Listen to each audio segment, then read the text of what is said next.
Film dimulai dengan adanya bentrok antar dua geng penguasa Shanghai yang terjadi tengah hujan. Dan Zhao Feng dengan gagah berani maju untuk melawan temannya yaitu Lin Hai.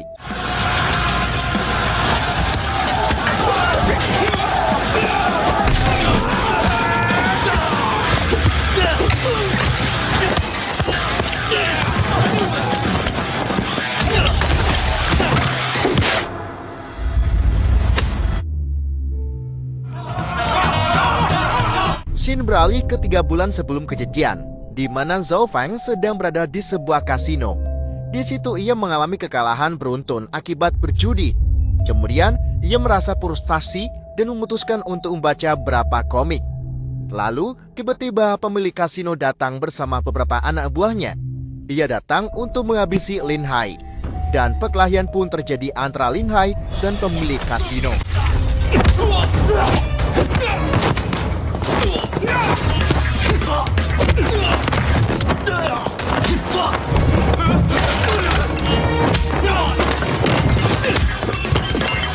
Zhao Feng yang melihat Lin Hai kesulitan pun mulai membantunya dan pertarungan pun terjadi.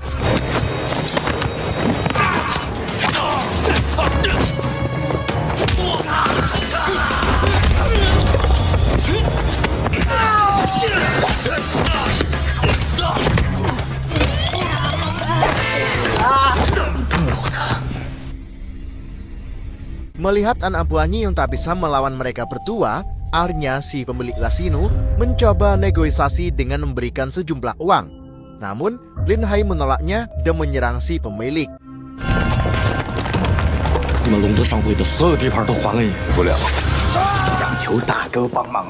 Keesokan harinya, Feng menemui ayahnya. Di sana ia melihat ayahnya sedang mengobrol dengan pria bernama Zhu Wangyi dan membahas tentang pemasok narkoba yang sedang merajalela.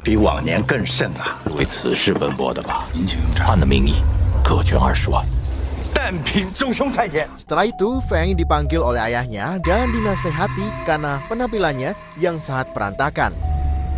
Sementara itu di markas, Feng dan Lin Hai pun bertemu lagi, di mana Lin Hai berterima kasih ke Feng karena sudah membantunya. Ia juga berjanji kalau suatu hari nanti jika Feng terkena masalah, maka Lin Hai akan membantunya.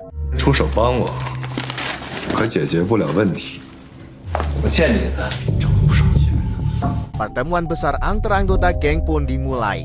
Long De yang merupakan bos sekaligus ayah tiri Lin Hai kemudian dituduh sebagai pihak yang sudah melanggar aturan karena salah satu anak buahnya telah menyerang kasino.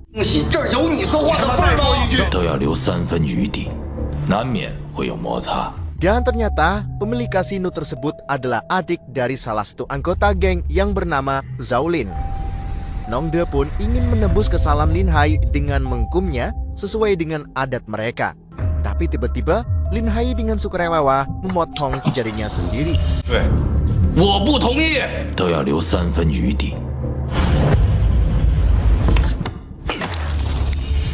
Setelah insiden tersebut, beberapa anggota gangster membungkam Zhao Lin karena telah menuntut balas dendam. Kemudian, pertemuan pun dilanjutkan.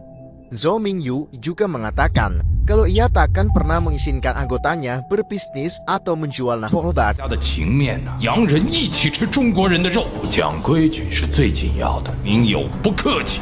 Dalam perjalanan pulang, Long De mengatakan kalau ia muak dengan peraturan yang dibuat oleh kepala gangster. Di sini kita dipertemukan dengan Zheng Yuyang.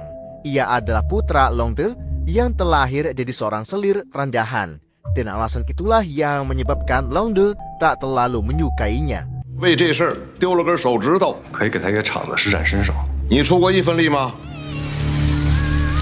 Di keesokan harinya, Mingyu sedang bersantai sembari mencukur jenggotnya. Dan tiba-tiba, sekelompok pembunuh bayaran datang mencarinya. Sebagai pemimpin gangster yang sangat sangar, ia kemudian melawan mereka sendirian. Setelah mendengar beritanya, Feng bergegas menemui jasad ayahnya yang dipenuhi luka sayatan. Melihat keadaan itu, Feng langsung berasumsi kalau Zhao Ling lah dalang dari kejadian ini. Zhou Mian dan Zhou Jiayu mencoba menenangkannya, namun Feng yang tersulut emosi tak mendengarkan mereka. Kemudian, Feng pergi ke kasino dan mengajar semua anak buah Zhou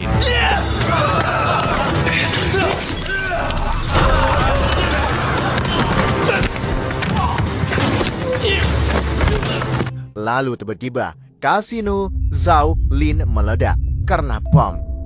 Untungnya Feng dan Zhao Lin berhasil selamat. Kemudian di sisi lain, Yu Yang merasa bangga karena semua rencana berjalan dengan lancar. Namun Long De merasa putranya itu ceroboh karena ia masih meninggalkan 2 orang sebagai saksi. 2位重重有赏，我怕人多反而张扬，一定重重有赏。 Di rumah sakit, Feng yang baru sadar diberitahu oleh kedua saudaranya kalau dalang sebenarnya adalah Long De. Karena setelah kematian ayahnya, Long De memulai bisnisnya menjual narkoba. 两个兄弟没听过，贩卖鸦片，祸国殃民。新世界运了一批鸦片。 Beberapa saat kemudian, di rumah keluarga Zhao, Mian menanyakan informasi tersebut kepada mata-matanya. Dan ternyata benar kalau semua yang dilakukan oleh Long De karena ia ingin mencalonkan diri sebagai kepala gangster baru. Setelah mendengar semua penjelasannya, Mian terdiam. Di hari berikutnya, Zhao bersaudara sedang mendiskusikan bagaimana cara mereka untuk membalas dendam. Di sini Jiayu mengatakan kalau ia tak setuju jika Long De yang menjadi kepala gangster berikutnya. Kemudian ia menyarankan Mian maju sebagai calon pemimpin untuk melawan Long De. Tetapi, alih-alih mendapatkan solusi, mereka malah menerima paket yang berisikan kepala mata-mata mereka. Di sisi lain, Long De menyuruh Lin Hai dan Yu Yang untuk merebut kawasan pelabuhan, sehingga mereka dapat dengan bebas mengirimkan narkoba keluar area tersebut. Namun, Yung Yang bertindak terlalu jauh, dan ia membunuh pemilik pelabuhan untuk membuktikan kelayakannya. 在一段热烈兴奋的奸情里，是英国人扣的话呢？我想问的是，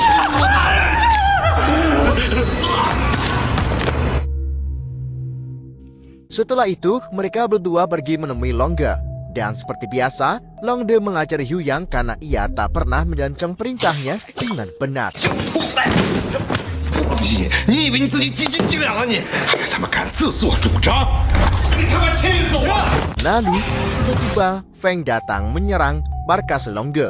Dan Lin Hai yang berada di sana mencoba untuk menghentikannya. Kemudian, Yu Yang datang bersama kepala polisi untuk menangkap Feng.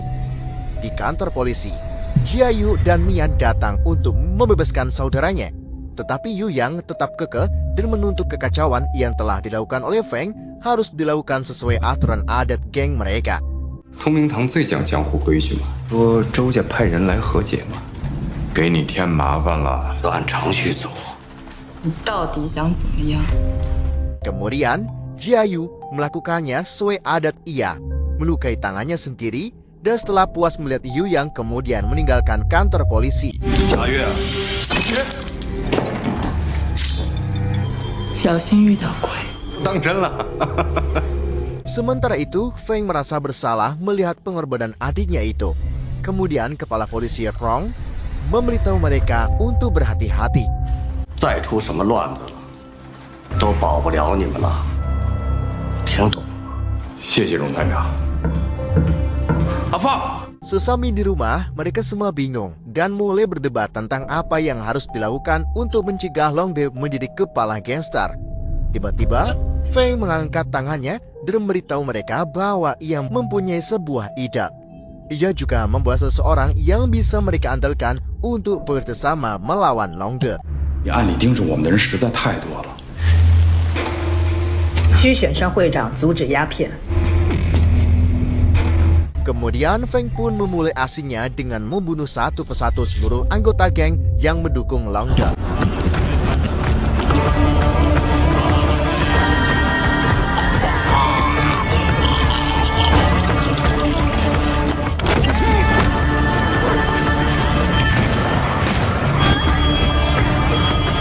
Karena banyaknya kasus pembunuhan, Kapolres Rong kemudian mengumpulkan mereka semua di markas untuk membahas kejadian ini. 简直是一塌糊涂！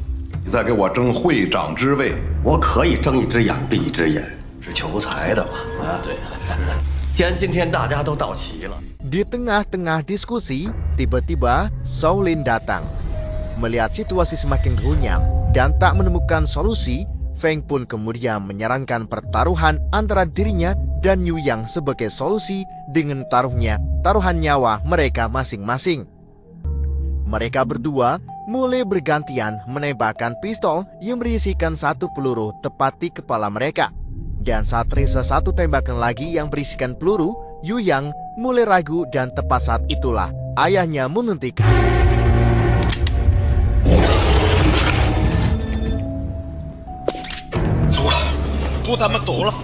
Setelah kejadian ini, Feng dan kedua saudaranya dipuji karena telah mengalahkan dan mempermalukan mereka. Sesampainya di rumah, Feng ditegur oleh Jia Yu karena telah melakukan hal berbahaya. Namun Mian berpendapat kalau aksi yang dilakukan oleh Feng tersebut berhasil mendapatkan kepercayaan dari masyarakat. Mendengar hal itu, Feng merasa bangga dan merasa sudah menang telak. Di sisi lain, Long De memutuskan perjanjian kerjasamanya dengan orang Prancis karena takut bisnis narkobanya mulai terlacak. Tetapi Yu Yang mulai menyusun rencananya sendiri dan mulai bekerjasama dengan orang Prancis di belakang ayahnya. Ia berencana membunuh dan menjebak Mian sebagai bandar narkoba tersebut. Dan dengan begitu keluarganya akan dicap sebagai orang yang melanggar aturannya sendiri. 那批军火枪已经到了，还有几枪？还有2、3箱吧。你付。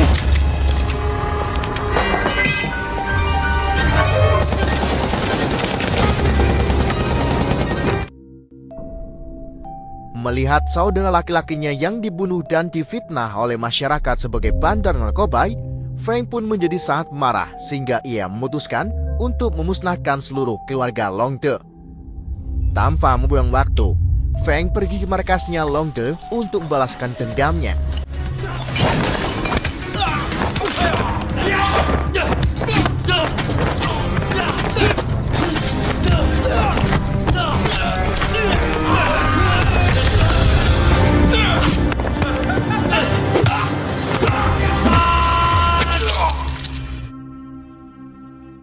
Kemudian ia menemukan Long De yang sudah tewas. Setelah melihat itu, ia memutuskan untuk melarikan diri. Ketika dirinya mulai terpojok tanpa diduga, Lin Hai datang untuk membantunya. Lin Hai kemudian membawanya ke restoran untuk bersembunyi. Lalu, ia mengatakan kepadanya kalau ia mengetahui siapa yang telah membunuh Long De, karena ialah yang pertama kali menemukan nyawanya. Jadi, ia menyimpulkan kalau Feng telah dijebak oleh Yu Yang. Setelah mendengar hal ini, Feng tidak bisa berkata apa-apa dan mulai menyusun rencana untuk membalas dendam kepada Yu Yang. 你保护不了任何人，就这么一会儿，更夫人就死了。今天龙叔高兴。 Seiring berjalannya waktu, Yu Yang mulai menguasai seluruh gangster. Di tempat lain, Jia Yu datang menemui Feng. Feng kemudian menyuruh Jia Yu pergi bersembunyi karena ia baru saja mengirimkan surat perang kepada Yu Yang untuk mengakhiri semua kekacauan ini. Jia Yu pun mau tidak mau harus menuruti keinginan kakaknya. Singkat cerita, Feng kemudian mulai mengumpulkan sisa pasukannya untuk melawan Yu Yang. Feng juga mendapatkan bantuan dari Shaolin. Bentrok pun dimulai.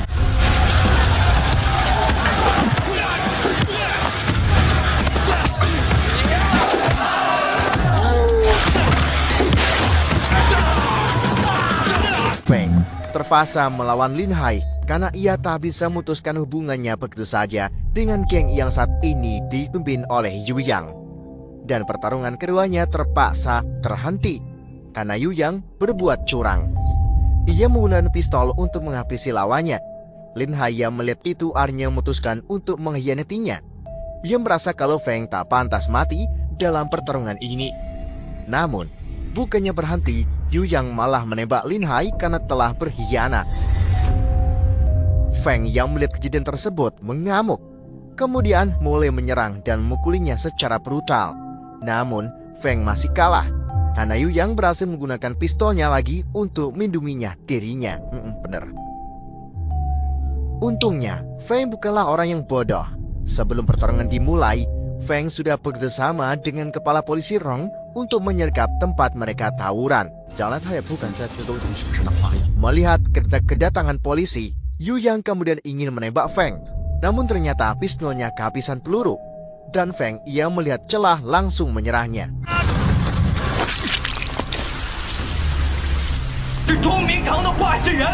Setelah berhasil membunuh Yu Yang, Feng mengeklaim tahtanya sebagai kepala gangster.